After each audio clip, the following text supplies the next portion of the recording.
Olá, gente querida. Que bom estarmos aqui novamente com o nosso programa Capelania. Gente cuidando de gente. E hoje nós temos mais uma apresentação muito especial com uma pessoa muito querida que eu vou apresentar já já. Estamos chegando no Natal, o tempo de festas, de comemorações, num tempo tão difícil que estamos passando este ano.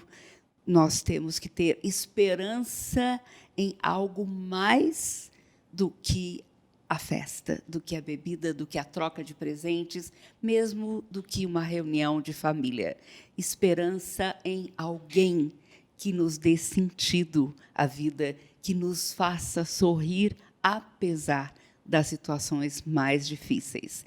E o nosso tema hoje fala sobre uma situação muito difícil também. Você já ouviu falar sobre Parkinson? Sobre o mal de Parkinson, sobre a doença de Parkinson? Como viver com isso, falando sobre a doença em si, mas tendo esperança o tempo todo? Quando nós temos razão para viver, quando nós temos segurança que existe um Deus que cuida de nós, que conhece os nossos limites, conhece as nossas necessidades e supre cada uma delas, nós podemos descansar, podemos ter paz e alegria apesar da situação adversa. E para falar conosco hoje, eu convidei a doutora Susan Shen. Oi, Susan. Como é que você está? É um prazer imenso estar aqui com você. É um privilégio muito grande. Para mim também, porque a Susan é minha amiga de longa data. Eu a conheci quando ela era residente no Hospital das Clínicas. E isso faz muitos anos. Depois disso, ou durante esse tempo, nós pudemos trabalhar em várias ocasiões juntas. Ela me chamava para atender como capelã aos seus pacientes. Me lembro de um pastor com uma doença neurológica que o deixou totalmente paralisado da noite para o dia. E nós pudemos estar trabalhando, ajudando nesse processo também. E, muitas vezes, depois disso, o ambulatório da neurologia ficava ao lado da sala da capelania no Hospital das Clínicas de São Paulo. Então, a Susan me mandava pacientes com um pedido de interconsulta para estar atendendo em aconselhamento bíblico. E foi um tempo muito, muito especial. Depois disso, ou durante esse tempo também, a Susan pôde atender o meu pai, quando ele teve um AVC, teve vários problemas neurológicos como consequência disso também, e a Susan ia lá no hospital atendê-lo antes de entrar no seu trabalho no HC, ia a outro hospital. Depois cuidou dele na casa dele, com tanto carinho. E um dia, quando eu quis dar um presente, um carinho para a Susan, levando-a para almoçar comigo e pagando o almoço, pelo menos isso, porque ela não cobrava consulta alguma, ela pagou o almoço. Nem isso eu pude fazer.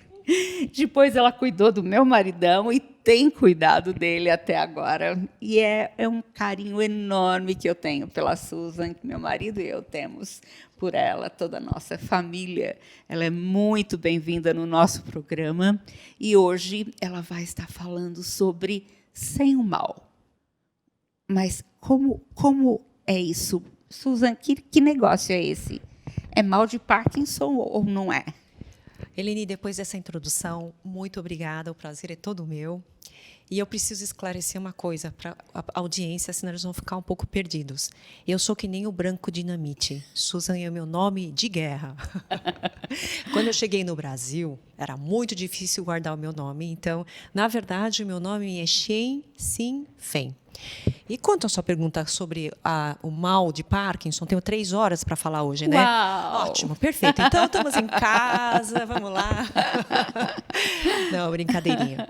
Eu quero trazer para o público de que não existe o mal de Parkinson. A pessoa que tem Parkinson, que tem a doença de Parkinson, não tem o mal. Ela tem uma doença, ela é uma pessoa que porta uma doença e ela tem, então, uma doença, mas não um mal. Então, hoje em dia, nós não usamos mais o termo mal, mas sim a doença de Parkinson.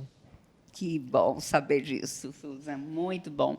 Conta um pouquinho para a gente, antes de entrar sobre a doença mesmo, sobre a sua profissão, sobre a sua história, sobre a sua fé. Quem é você, em que você crê?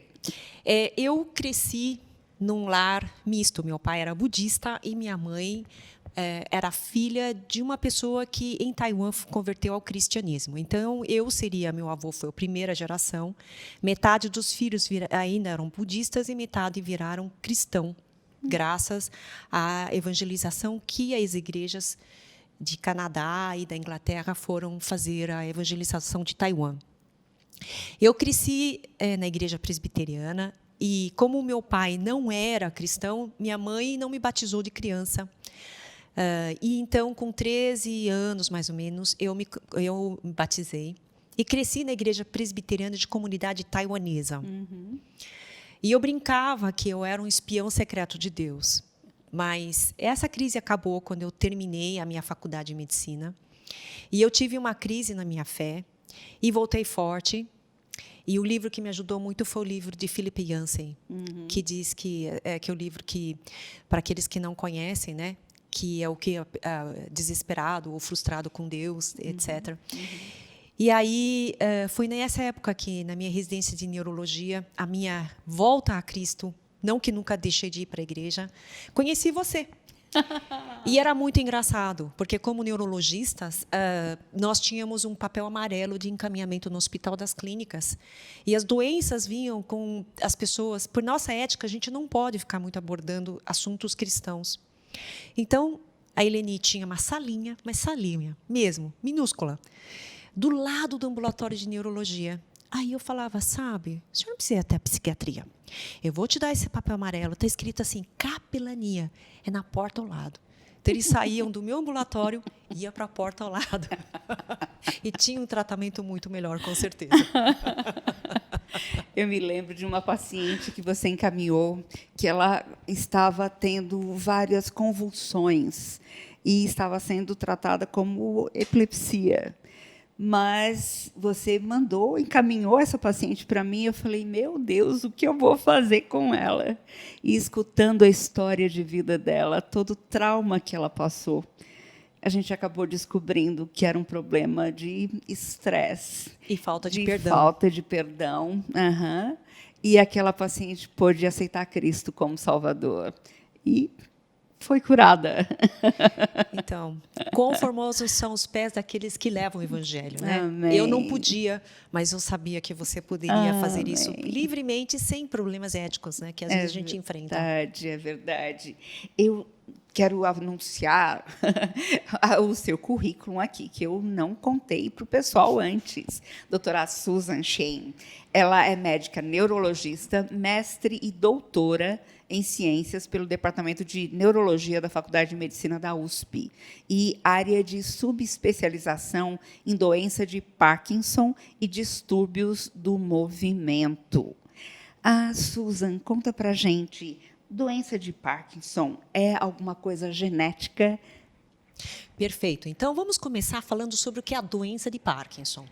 Então, a doença de Parkinson é uma degeneração de algumas áreas do cérebro. E, interessantemente, as pessoas acham que Parkinson é tremor. Não. Ela tem várias apresentações e uma das formas de apresentação é o tremor. Mas, na verdade, se vocês querem saber qual o sintoma mais comum, é a lentificação. Então, a pessoa fica mais lerda, fica mais difícil de realizar as atividades, e o tremor é apenas um dos sintomas. E Qual é o fator de risco para você ter doença de Parkinson? Eu brinco com o paciente, é melhor, né? Porque você ficou velho o suficiente para ter a doença. Então, a gente fala que é uma doença para pessoas de mais idade. Há exceções. E essas exceções, quando ocorrem, a gente pensa em causas mais genéticas. A minha tese de doutorado foi em causas genéticas de doença de Parkinson. E na grande maioria desses pacientes, eles têm um início muito, muito precoce. Normalmente, a partir dos 50 anos que o paciente apresenta o sintoma, e nesses pacientes são um pouco mais precoces. Então, é muito raro. Não pense que o fato de você ter o pai que tem Parkinson e você ter Parkinson que seja genético. Lembre-se que a degeneração cerebral é uma coisa que ocorre com todo mundo pela idade. Sim. E que alguns degeneram mais uma área do cérebro e outras áreas do cérebro, e, portanto, você tem doenças distintas e há uma grande prevalência de Parkinson em população mais idosa. Ok. E quais os sintomas mais comuns para a gente ficar atento a isso? Essa é uma pergunta muito boa. A doença de Parkinson hoje, a gente brinca, existe doença de Parkinson, porque ela é uma manifestação muito múltipla. Mas é importante para o seu espectador entender que, na verdade, quando ele vem ao médico, ele já tem uma quantidade de degeneração cerebral. Então, quando ele vem com tremor, ele já vem com mais ou menos 70% da degeneração daquela área específica que produz o neurotransmissor chamado a dopamina, né? Então, hoje a gente sabe que os sintomas prodromo, ou seja, antes da manifestação do tremor e da lentificação, eles podem ter perda de cheiro, podem ter sonhos vívidos, o paciente age, fala, gesticula durante o sono. O paciente pode ter sintomas depressivos, não tão depressivos como os pacientes de causas psiquiátricas, mas eles podem ter sintomas de apatia, né? E eles podem ter até também constipação como parte desse sintoma. Coisa que a gente nem pensa. Exatamente. Complexo. Agora, não fique preocupado. Eu falo durante o sono. Eu não vou te falar que porque você fala, gesticula, você vai ter doença de Parkinson, né? Mas que você pode ter, retrospectivamente pensando, puxa, já era uma manifestação precoce da doença. É importante a gente saber disso para podermos identificar em casa e podermos encaminhar, né, essa pessoa para tratamento. Porque, às vezes, a gente não sabe por onde começar, em qual especialista levar, e como é importante termos esses detalhes. E quando a paciente ou o paciente chega a gente vai procurar alguns sinais que são mais importantes, né? Então, um dos sinais bem importantes que a gente vai procurar, evidentemente, todo mundo acha que treme, mas tem duas formas de apresentação da doença. Uma é chamada forma rígida, em que o paciente é mais duro, ele tem aquela dificuldade, sempre lembre que a lentificação é mais importante, mas você perceber que ele vai mexer, uma mão mexe menos, ele é mais lento, ele é mais rígido, e a outra em que ele tem um movimento também lento, mas ele é mais a forma que é tremulante. Então, o paciente tem o tremor, o paciente tem a rigidez, que é o fato de ele ficar mais rígido, né, duro, e ele pode ter alterações posturais de equilíbrio. Então, a marcha fica afetada, o paciente tem dificuldade, às vezes, de andar em lugares mais estreitos, ele tem uma titubeação na marcha. Muito interessante. E qual é o tratamento que é recomendado? Tem alguma coisa padrão ou para cada tipo de manifestação você prescreve um tipo de tratamento? Essa é uma pergunta importantíssima. Da mesma forma que eu brinco que eu não posso dar o meu sapato para você, Sim. Cada paciente tem um pé e cada paciente tem um sintoma. Você sabe que, às vezes, eu pego pacientes que têm um tremor e a gente melhora o tremor e o paciente não está satisfeito? E, às vezes, eu tenho um paciente que tem um distúrbio da marcha e ele não quer fazer fisioterapia. E, realmente, é a marcha que está atrapalhando, mas ele não quer. Então, eu acho que cada paciente tem um tratamento específico e é importante que saiba que, apesar das drogas, as drogas não vão modificar o curso da doença. Então, é a mesma coisa de você ter um carro e eu te dar gasolina. Mas se o farol está quebrado, não adianta eu dar a medicação. Ele precisa fazer outras coisas para que o carro funcione bem. Da mesma maneira, o paciente não adianta tomar drogas apenas. Nós temos várias, graças a Deus, hoje temos várias drogas que melhoram o sintoma, mas se o paciente não fizer fono, não fizer físio, não fizer acompanhamento, às vezes, psicológico, para enfrentar a doença, o paciente não vai melhorar. Ok. Porque só por saber que ele tem essa doença, ele também pode ficar mais deprimido e não fazer mais nada. Exatamente. A doença pode se desenvolver muito mais rapidamente. A doença não vai desenvolver mais rápido, mas a paciente ou o paciente, ele vai ficar mais desanimado para aderir ao tratamento. E a minha maior dificuldade é mostrar que qualidade de vida é muito mais importante do que, muitas vezes, a perspectiva de cura. Ótimo. Muito importante isso. Qualidade de vida. E a gente tem que buscar isso. Sim, com certeza. E é tão bonito ver a Susan atendendo, porque ela é uma figura. Vocês já viram uma taiwanesa contando piada de português? Pois não faça isso. Hoje eu não posso contar piada de ninguém. Olha, ficou perigoso, né? Ficou perigoso. Mas eu vou falar por quê? Porque o Gavin, o marido da Eleni, vou também confessar, ele começava, e eu não vou deixar uma provocaçãozinha, vou contar outra, aí ele conta outra, e aí fica uma piada a nossa consulta. É muito divertido e muito leve a consulta com ela, é muito bom. E ela fez isso também cuidando do meu pai. O prazer... Sempre tinha uma brincadeirinha, um jeito muito carinhoso de cuidar. Isso ajuda muito também o paciente a aderir ao tratamento. Eu brinco que ou a gente leva por amor ou a gente leva no chicote, né? Então, eu não brinco com todos os pacientes, senão eles vão achar que nós vamos fazer uma piada na consulta. Na verdade, eu acho que a gente tem momentos e momentos de descontração. O que importa para os pacientes que a gente atende é ele compreender e vestir a camisa. Caso o paciente não compreenda a seriedade do seu sintoma e que, na verdade, ele tem como melhorar, ele não vai aderir ao sintoma, ao tratamento. Na verdade, é isso. É verdade. Fazer com que ele queira participar do tratamento é vital. É vital. Não é o médico curando o paciente, mas é o paciente também aderindo, se engajando ao tratamento para que haja um melhor resultado. Né? Eu vou falar uma frase que eu falo para os meus pacientes com Parkinson ou outras doenças degenerativas. Eu sou como técnico de futebol. Eu sei qual o seu problema, eu sei exatamente o que você precisa, eu sei como treinar você e eu sei como fazer você ser um melhor jogador. Então, eu falo para o meu paciente, eu não posso jogar por você, mas eu posso treinar você para que você tenha melhor qualidade de vida. Excelente, excelente. E quais outros tipos de doença você tem atendido usualmente no seu consultório? São muitos. São muitas doenças, né? Eu gosto de Parkinson, tenho paixão especial por Parkinson, mas porque distúrbios do movimento significa alterações de movimento. Então, na neurologia, nós temos a área que trata de dor de cabeça, esclerose múltipla, que são as doenças desmielinizantes. Nós temos os pacientes que têm dor, então tem a subespecialidade de dor. Nós temos pacientes que têm alterações genéticas e etc. E tem uma área que é distúrbio de movimento.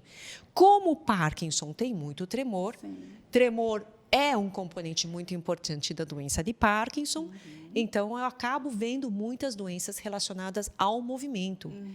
Por exemplo, distonia, né, que é uma doença em que a pessoa tem assim movimentos, ela fica fixa, às vezes ele não mexe o pescoço, tem uma dificuldade porque distonia, né, distúrbio do tônus do músculo. Então, às vezes tem contrações. Então, eu acabo me especializando nisso, mas a gente brinca, né? O que cai na rede é peixe. trata de todo mundo. Neurologia. Graças a Deus. Mas no Parkinson, Sim. Eleni, a gente trata o paciente, né? Quando vem o Alzheimer, a gente trata a família, né? Aí a diferença... Importantíssimo você falar isso.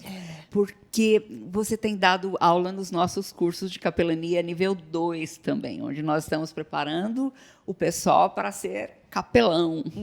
E é tão importante aquela aula sobre Alzheimer que você tem dado também. Fala um pouquinho para a gente. Então, eu falo que, assim, não adianta a gente jogar sozinho num time de futebol, né? Então, quando a gente tem um paciente com Parkinson, muitas vezes numa fase mais avançada, o próprio envelhecimento e a própria doença faz com que a pessoa tenha alterações de mobilidade. Então, no Parkinson, geralmente, a gente orienta o paciente porque ele tem que vestir a camisa e ele tem que aderir ao tratamento. Mas no paciente com Alzheimer, ele, na verdade, quando chega ao consultório, já está num estágio em que a família percebe que ele perdeu a autonomia. Então, a gente tem que dar suporte à família. E fazer a família entender que o paciente que está lá, que tem perda de memória, que tem um quadro demencial, ele não consegue gerir a sua própria vida. E é difícil ensinar a paciente a ter paciência, né? Desculpa, a família ter paciência. O acolhimento, muitas vezes, é muito complicado. Um filme que eu assisti num congresso de bioética, ali no Hospital Oswaldo Cruz, foi impressionante. Eles passaram o filme Simplesmente Alice, que mostra uma professora universitária que está desenvolvendo Alzheimer. E ela vai mostrando toda a trama da família, como eles vão aceitando, ou duvidando, ou não sabendo o que fazer. E a própria paciente, a própria pessoa, quando começa a perceber o que ela tem e onde ela pode chegar com aquele problema, como ela precisa do apoio de todos. O meu marido fala uma frase que eu acho muito legal, né? O paciente sabe que a coisa é grave, mas você não precisa ficar repetindo toda hora, olha, é grave, hein? Olha, é grave, sabe?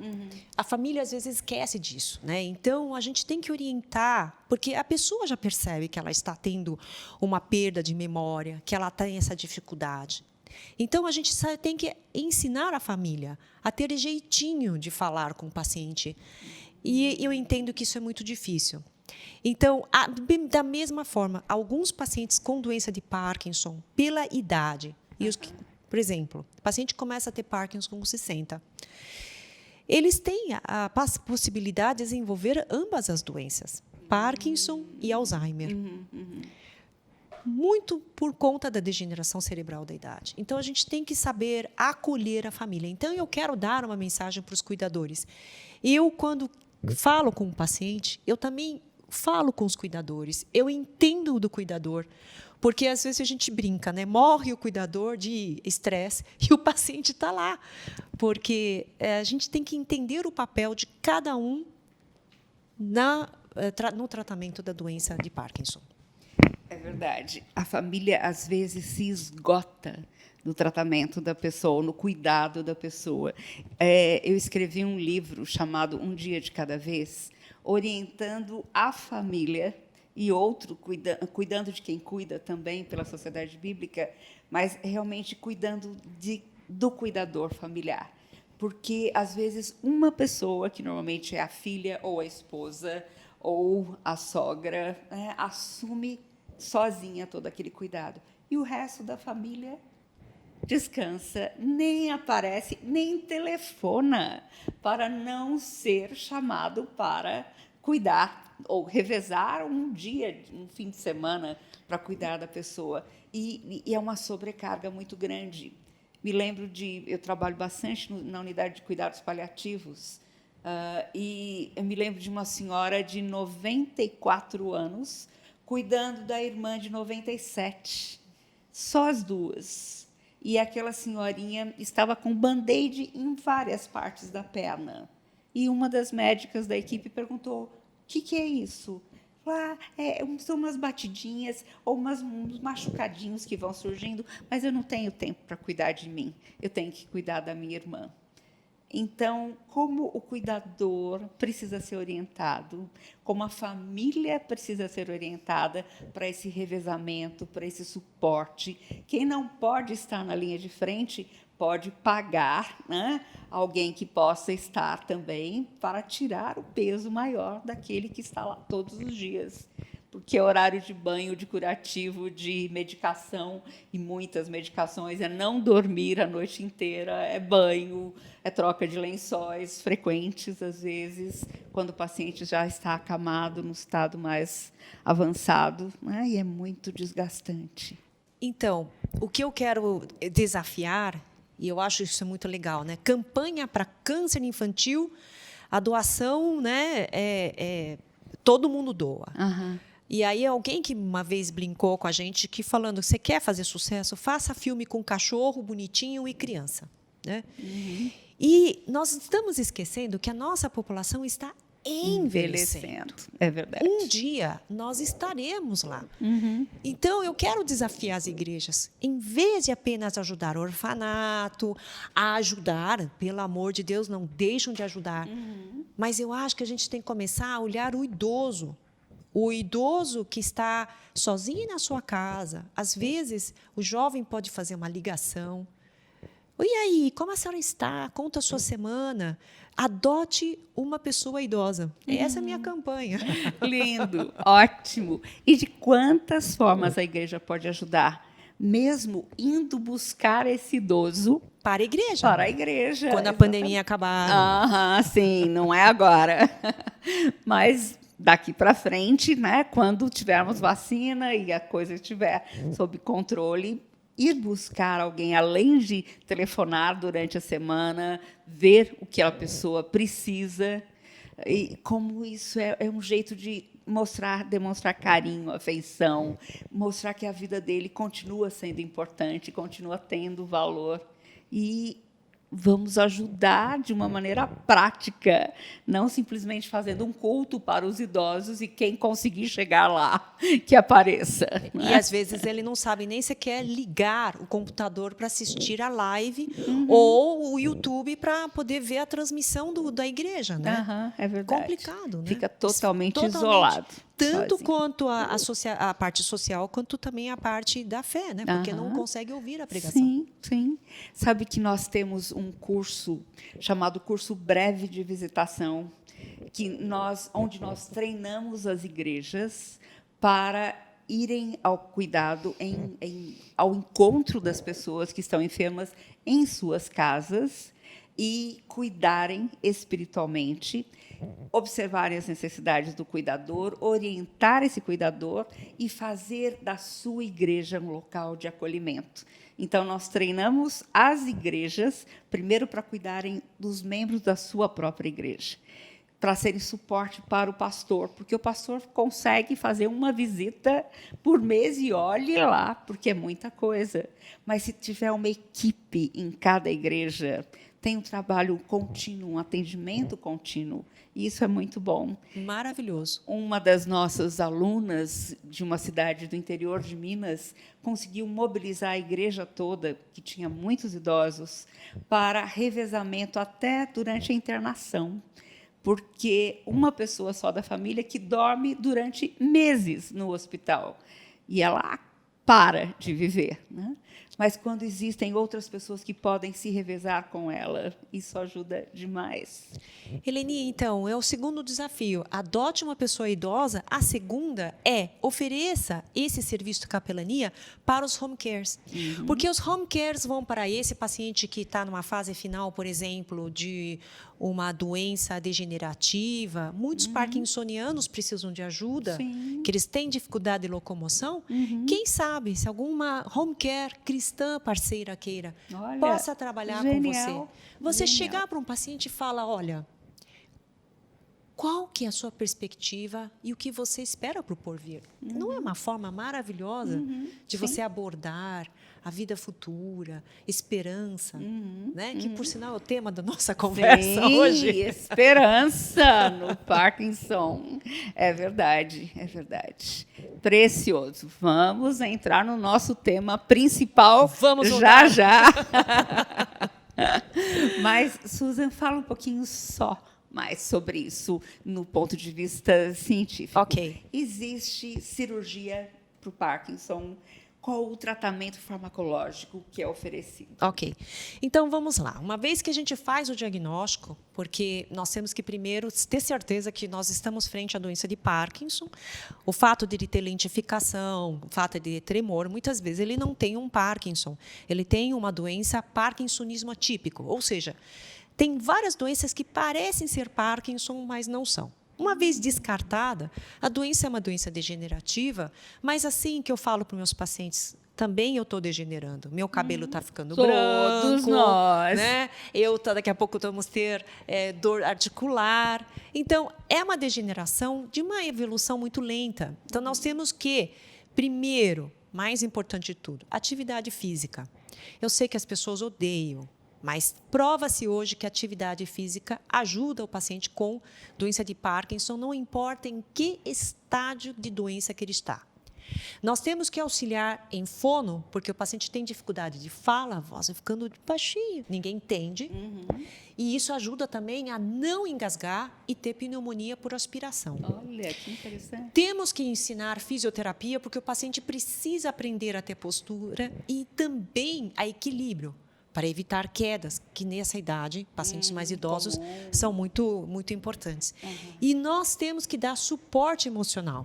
Porque, como você disse, é aquele cara, tadinho, que está lá na sua casa, o filho trabalha, a filha trabalha, ele fica o dia inteiro sozinho, com dificuldade, às vezes, de abrir uma lata para ele comer, para ele pegar um prato, né, abrir a micro-ondas. Então, a gente tem que ter um suporte emocional. Eu acho que a capelania, né, quem sabe vocês façam uma parceria com associações de Parkinson por isso. Aqui, ótimo, muito e bom. ele precisa ter o suporte, né, então, emocional, suporte psicológico, o suporte espiritual, tá certo? E, evidentemente, o tratamento. Então, a droga que a gente dá vai depender da fase da doença e da necessidade do paciente, e nós temos 4 ou 5 drogas que a gente pode usar e a gente faz essa manipulação. Não esqueça que os sintomas não motores, que é obstipação, tem que ser ensinado. Então, a nutrição, a gente ensina.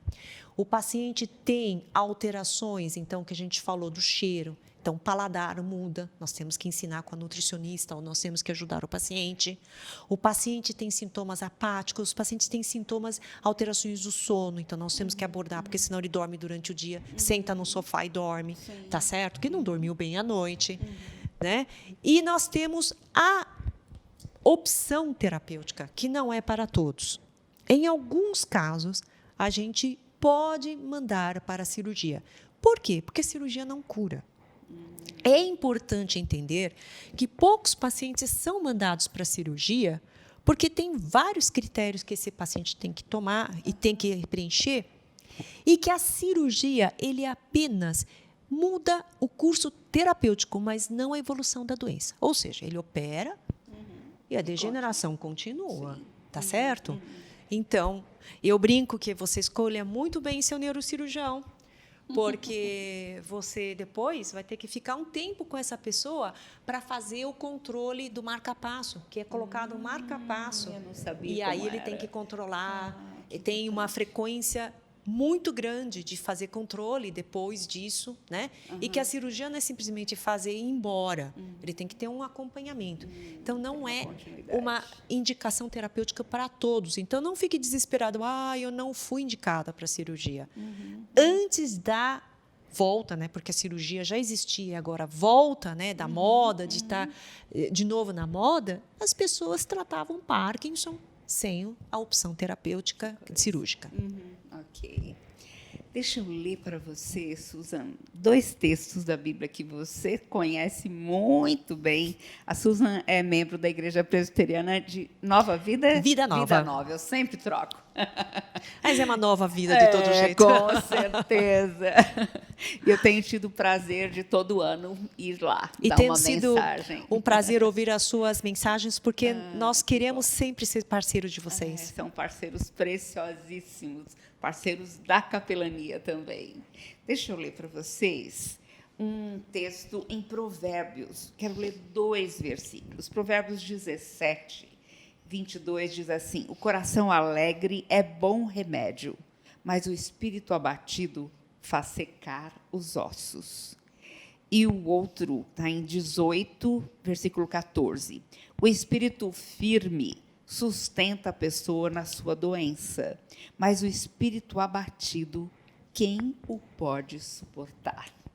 Como falar sobre doença, sobre a doença de Parkinson e, ao mesmo tempo, falar sobre um espírito forte, um espírito que luta além do normal, do comum, porque tem alguém mais junto com ele. Então, acho que a gente tem que abordar o tema que nós falamos, né? Porque Sim, a doença de esperança. Parkinson não é mal, né? A doença de Parkinson é doença, não é um mal. Porque nós temos esperança. Então, eu falo sempre para os pacientes, a esperança que a ciência está evoluindo, cada dia tem uma novidade, talvez não seja na velocidade que nós queremos, mas a ciência avança. Se você quer saber, uma das drogas que a gente usa, que é o levodopa, foi usada para os pacientes nos anos 60. Não tem nem 40 e poucos anos, entende? Então, olha o quanto nós evoluímos. Então, nós temos que ter esperança. Então, quando eu vejo um paciente, eu sempre falo, você tem que ter esperança na ciência? Amém, temos que ter. Nem todos os pacientes me permitem, mas quando eles me dão abertura, eu sempre gosto de falar para eles que nós temos que ter a esperança para ter qualidade de vida. E a esperança é aquela frase de Jeremias em Lamentações: quero trazer à memória aquilo que me pode dar esperança. Sabe o que nos dá esperança? A misericórdia do Senhor. A misericórdia do Senhor é aquilo que pode me trazer esperança. Mas que tipo de misericórdia? De nós não sermos consumidos, sermos destruídos, sermos abalados, de sermos destruídos, de cairmos na depressão.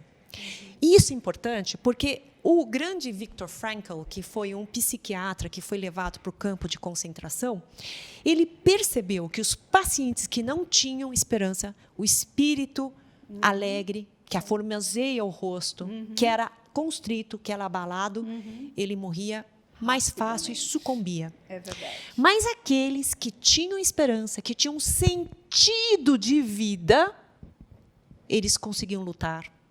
Então, o parkinsoniano que tem mais sentido de vida, que tem uma esperança, uma expectativa, ele enfrenta muito melhor a doença. E não só a doença de Parkinson, qualquer doença. É verdade. Né? Eu falo isso que é do Parkinson, mas qualquer doença. Quando o paciente tem uma expectativa, um sentido de vida, ele luta, porque ele tem por que viver. Sim. E aí, Viktor Frankl, ele construiu uma terapia chamada logoterapia, que, para o grego, logo no sentido da vida, o sentido da vida, a terapia pelo sentido da vida. E eu falo que nós, cristãos, temos o nosso logo. Com certeza. Não é? Qual que é o nosso logo? O nosso logo no princípio era o verbo, e o verbo se fez carne e habitou entre nós, cheio de graça e de verdade. E esse logo, o nosso sentido da vida, não é uma ideia, é uma pessoa. Ele é encarnado, ele é o Natal. Nós estamos no Natal, e o nosso sentido do Natal é a pessoa de Jesus Cristo. Né? E para provar que ele era Deus, ele não só nasceu, ele ressuscitou para provar que ele era Deus. Ele era a esperança viva. A esperança viva, porque nós temos uma pessoa que encarnou, ressuscitou, ele é Deus encarnado, e Cristo é que nos dá uma vida, e uma vida em abundância. Amém. Amém. E eu digo que aqueles que têm sentido de vida na pessoa de Cristo, se Cristo nasce no seu coração, ele tem uma vida que tem qualidade, tem abundância. E eu gosto muito na frase de Isaías que falam que os que esperam, porque esperança, mas esperam em quem? Esperam no Senhor, esperam em Deus. Eles renovam as suas forças. Eles sobem como asas, né? Sobem com asas como águia. Correm e não se cansam, caminham e não se fadigam. Então, o nosso parkinsoniano que cansa, que fadiga, porque é uma das queixas que ele tem. E se você tem essa esperança no Cristo encarnado, sua doença não vai ser curada, mas você vai enfrentar com muita expectativa, muito sentido de vida e muita esperança. Então, eu acho que essa mensagem que eu gostaria de dar para todos os meus pacientes e todas as pessoas que têm Parkinson. É muito interessante, porque a Susan é uma médica que tem a medicina como missão, como não só como profissão, mas a fé em Cristo como a parte mais importante da sua profissão. E, muitas vezes, ela me pede os livretos que eu escrevo para a Sociedade Bíblica do Brasil e deixa lá no consultório dela e distribui para os pacientes também. E isso é tão precioso, Susan, porque a medicina não pode curar todas as doenças, né? E, principalmente o envelhecimento, ninguém pode curar. Não. Mas o Senhor restaura a nossa alma, Ele nos dá alegria em viver, ainda que a figueira não floresça, não haja frutos na vide, né, que tudo esteja contra, ainda assim eu posso me alegrar no Senhor, no Deus da minha salvação. Amém. E eu fico encantada em ver os pacientes, muitos pacientes, com os quais eu aprendo muito. Me lembro de uma senhora que era regente do coral da igreja.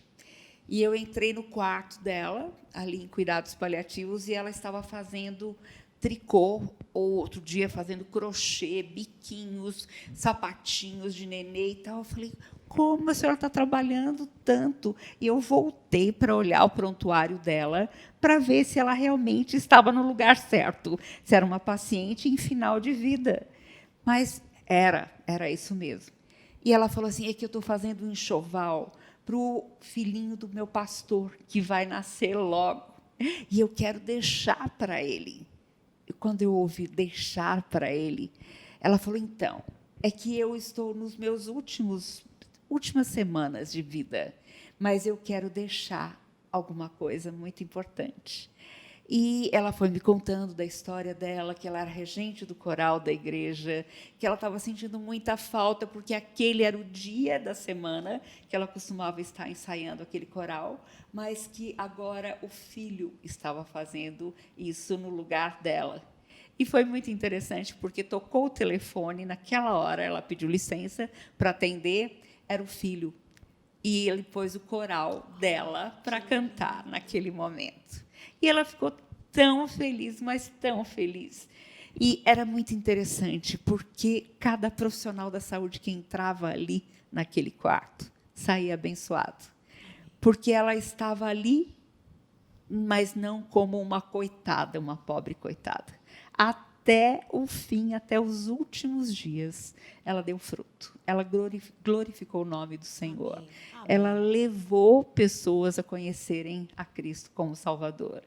Então, a diferença não é a doença de um ou do outro, uma patologia ou outra, mas é como a pessoa reage.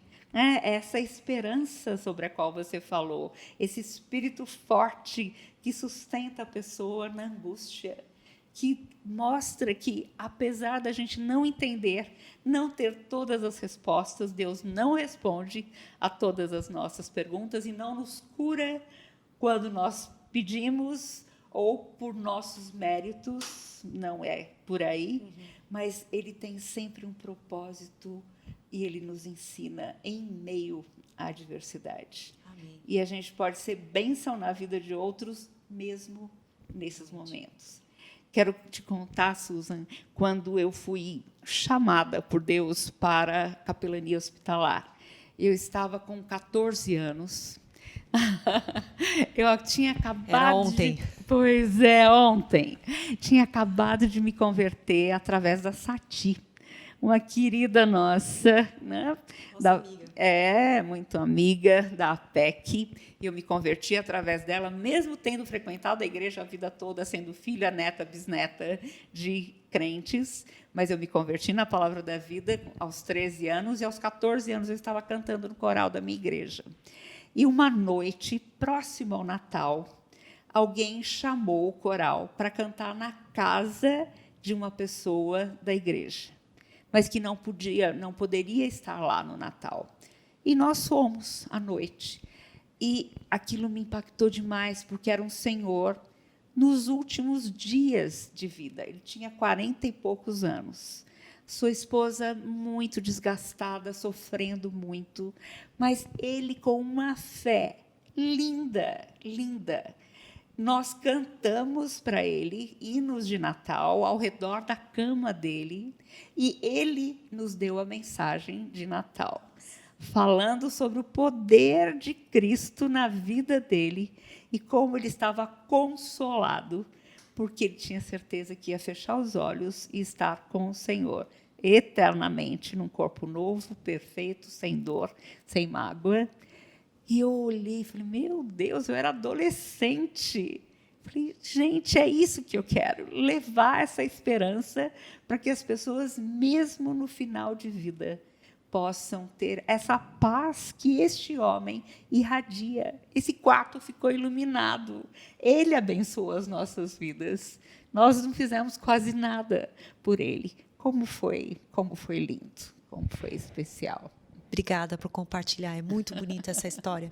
Ele tinha esperança no porvir. Exatamente. E aí, essa semana, um mês passado, eu perdi um grande amigo, que foi o reverendo Jorge Canelhas. Ele faleceu com Parkinson, e muitos tombos e muitos problemas, mas era um amigo que foi fiel até o fim e conseguiu. E a gente brincava muito, porque ele me chamava de velha, porque ele tinha 3 dias, mas ele fazia aniversário 3 dias antes do meu aniversário. Então, eu era velha. Ou é o contrário, eu fazia aniversário 3 dias antes.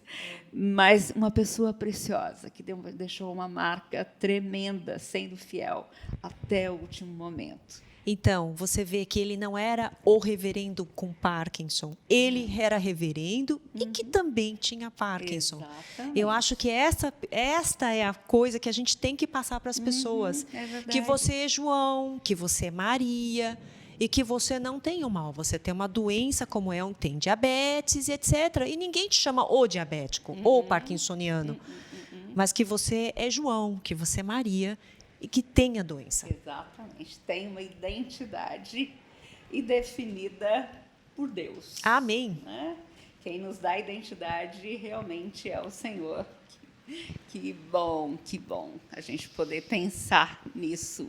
Essa semana passada também perdi um amigo muito querido, um pastor também da Igreja Presbiteriana e professor de seminário, e fez um mestrado no Andrew Jumper em aconselhamento bíblico também. Trabalhamos bastante juntos, mas como foi importante a vida dele, a doença que o levou nesse sentido, não foi uma doença que o levou, o Senhor que o levou. Eu achei tão tremendo um livro chamado Antes de Partir, que tem o testemunho de grandes homens de Deus que escrevem sobre os seus últimos dias. Spurgeon é um deles. E um dos autores, são capítulos diversos, vários autores, e um deles fala assim, que um dos grandes homens de Deus na Bíblia fala, eu sei que o Senhor me levará até a morte, que ele vai me pegar pela mão e ele vai caminhar comigo. Então, que diferença! Não vou encontrar a morte por uma doença, mas o Senhor está comigo e Ele vai me conduzir. Então, Ele vai me pegar e me levar para o lar. Amém. Que lindo, não é? Amém. Muda a visão.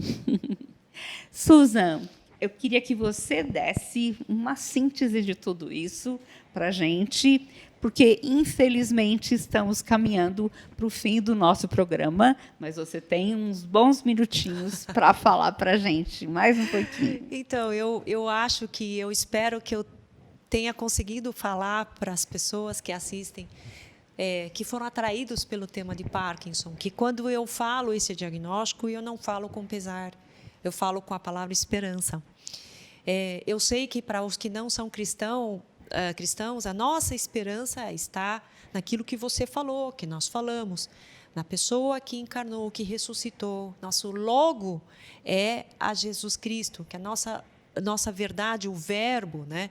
Mas para as pessoas que não têm, a gente respeita e nós temos que respeitar.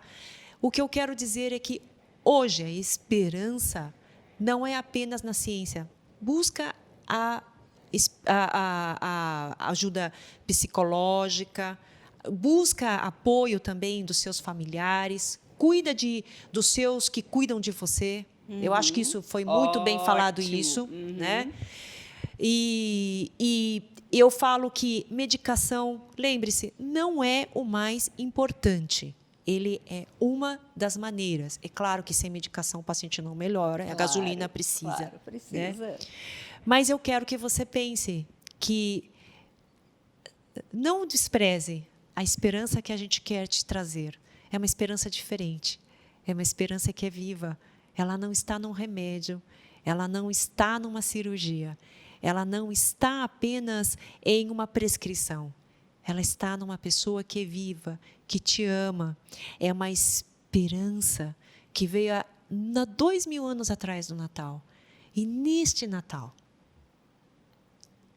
pensa nessa esperança, pensa nesse logo, nesse sentido da vida. Abra o seu coração. É apenas essa mensagem que eu gostaria de deixar. Amém, amém.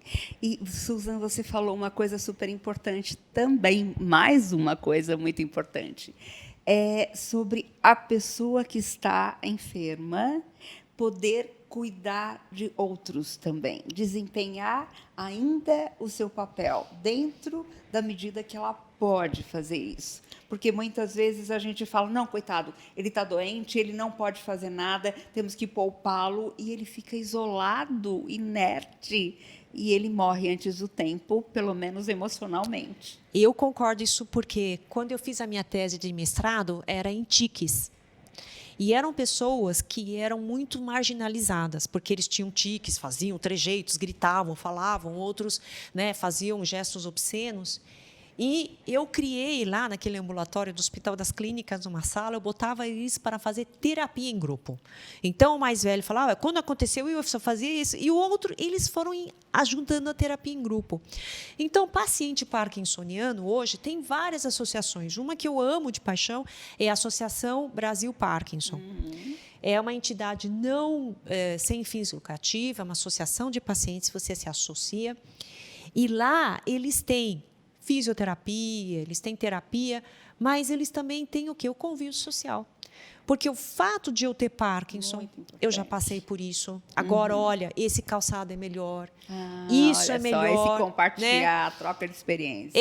Quando eu tinha isso, eu coloquei um travesseiro aqui, fiz aquilo. Isso é muito importante. Então, o fato de ser doente não significa que você não possa compartilhar a sua experiência e ajudar outro paciente. E o mais importante, né? De consolar os outros. Sim, levar uma esperança que não morre. Exatamente. Nem a enfermidade pode tirar essa esperança, que é a pessoa de Cristo, a nossa esperança. Muito bom.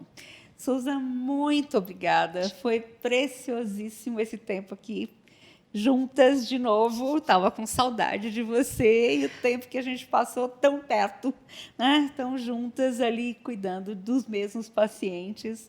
Muito obrigada pelo privilégio que você me deu de poder me chamar para cuidar dos seus pacientes também. Foi precioso.